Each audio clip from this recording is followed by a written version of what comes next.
This is a CBS News special report. I'm Major Garrett in Washington. We're coming on the air as President Biden is set to deliver remarks in the wake of the deadly truck attack this morning in New Orleans. The FBI identified the driver as 42-year-old Shamsud Din Jabbar from Texas. Officials say he drove through barriers and rammed into a crowd on Bourbon Street. Jabbar was killed in a shootout with police.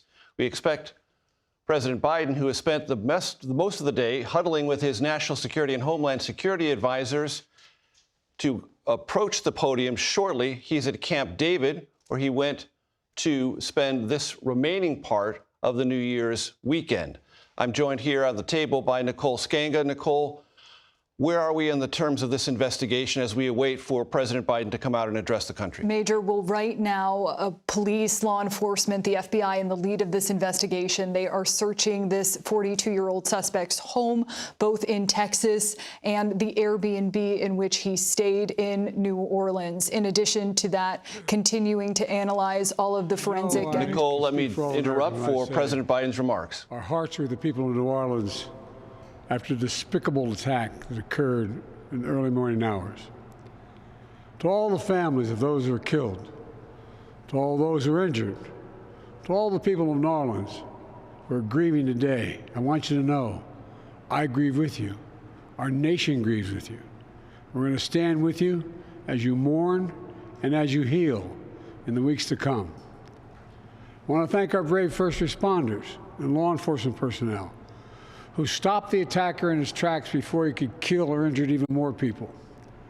And I want to thank you to everyone at the Department of Homeland Security, the Department of Justice, including the FBI, for working nonstop to investigate this heinous act. The FBI is leading the investigation to determine what happened, why it happened, and whether there was any continuing threat to public safety. Here's what we know so far.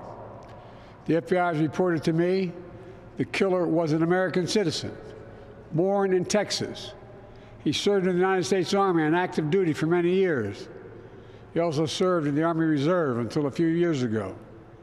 The FBI also reported to me that mere hours before the attack, he posted videos on social media indicating that he was inspired by ISIS, expressing a desire to kill,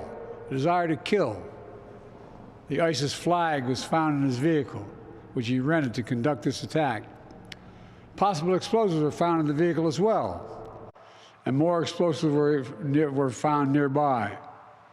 The situation is very fluid, and the investigation has a preliminary stage. And the fact is that right now, there you go. The law enforcement and intelligence community are continuing to look for any connections, associations, or co-conspirators. We have nothing additional to report at this time. The investigation is continuing to be active, and no one should jump to conclusions. I've directed my Attorney General, the FBI Director, the Secretary of Homeland Security, the head of the National Counterterrorism Center, and the intelligence community to work on this intensively until we have a full and complete information. And once we have that information, I will share that information as soon as we can confirm it. Additionally, we're tracking the explosion of a cyber truck outside the Trump Hotel in Las Vegas. Law enforcement and the intelligence community are investigating this as well, including whether there's any possible connection with the attack in New Orleans. Thus far, there's nothing to report on that score at this time.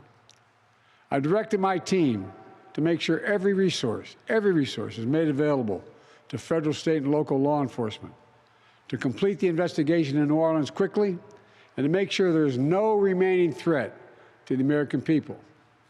And we'll support the people of New Orleans as they begin the hard work of healing. New Orleans is a place unlike any other place in the world. It's a city full of charm and joy. So many people around the world love New Orleans because of its history, its culture, and above all, its people.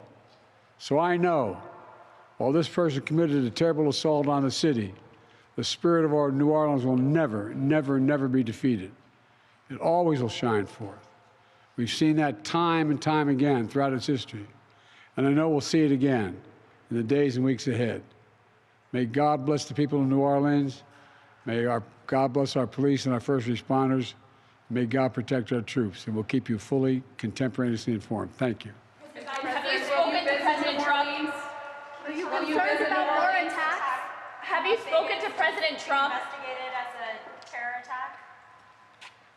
From Camp David, President Biden describing the terror attack in New Orleans hours after the strike of New Year's, a despicable attack. Importantly, the president saying, quoting what the FBI told him, that hours before the attack, the assailant, quoting the president here, posted videos saying he was inspired by ISIS. The president also noting an ISIS flag was found on the vehicle involved in this murderous assault on Bourbon Street in the French Quarter of New Orleans. Also, President Biden noting the explosion of a Tesla Cybertruck outside the Trump International Hotel in Las Vegas, saying that investigators are probing to see if there's any relationship whatsoever to the terror attack in New Orleans. The president said nothing to report on that score at the moment.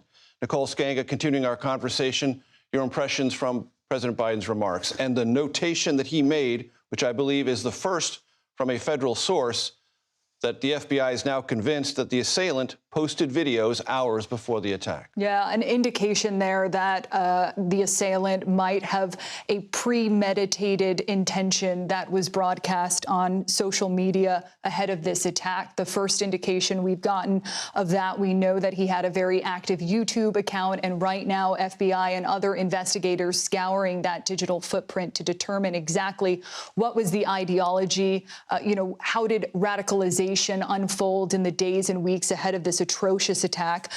Other things I took away from the president's remarks, that investigators are still looking for any connections, any co-conspirators there, Major. We heard from law enforcement today that made it seem as though they felt this suspect had not acted alone. We await more details, more evidence of why it is they know that. He had said there that he directed the Attorney General, the FBI Director, the Secretary of Homeland Security, the NCTC Director, to work intensely on this to create a full investigation, in part because so many Americans are concerned right now, to offer a sense of security and satisfaction to the American people. At this point, you mentioned the explosion of the Cybertruck. We know that one individual was inside the Cybertruck, several others suffering minor injuries. No indication from federal law enforcement sources I've spoken to of a connection, but given the timing of this, and by the way, that it seems that both of these vehicles were rented in sort of premeditated acts independently as of this point,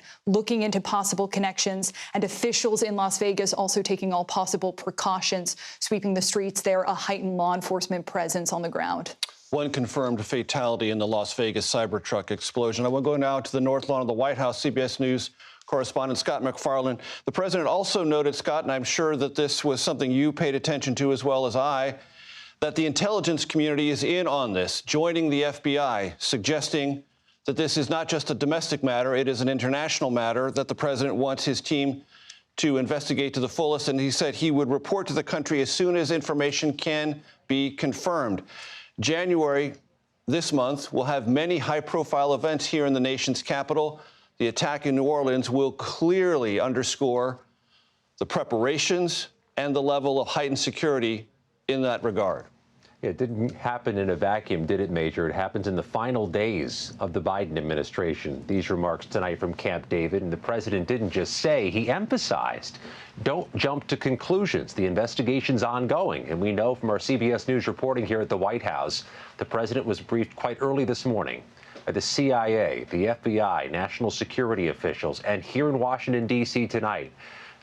The D.C. Metropolitan Police tell CBS News there is a more visible presence they have now, effective immediately, and these major events are coming here in Washington. Run down the list. January 6th, the electoral count is certified. That has been designated a national security special event due to what happened 4 years ago. January 7th through the 9th, President Carter lies in state at the U.S. Capitol. Then, of course, January 20th, another one of those national security special events, the inauguration of President-elect Trump. There are going to be enormous security perimeters, blockades, checkpoints based on those being huge events, but also, Major, Cities around the country likely reconfiguring or reimagining their security near heavy pedestrian areas. Scott MacFarlane, the North Lawn of the White House. It's also worth noting that the Sugar Bowl was supposed to kick off tonight, 7:45 local time in New Orleans. It has been postponed, that kickoff, until 4 p.m. tomorrow.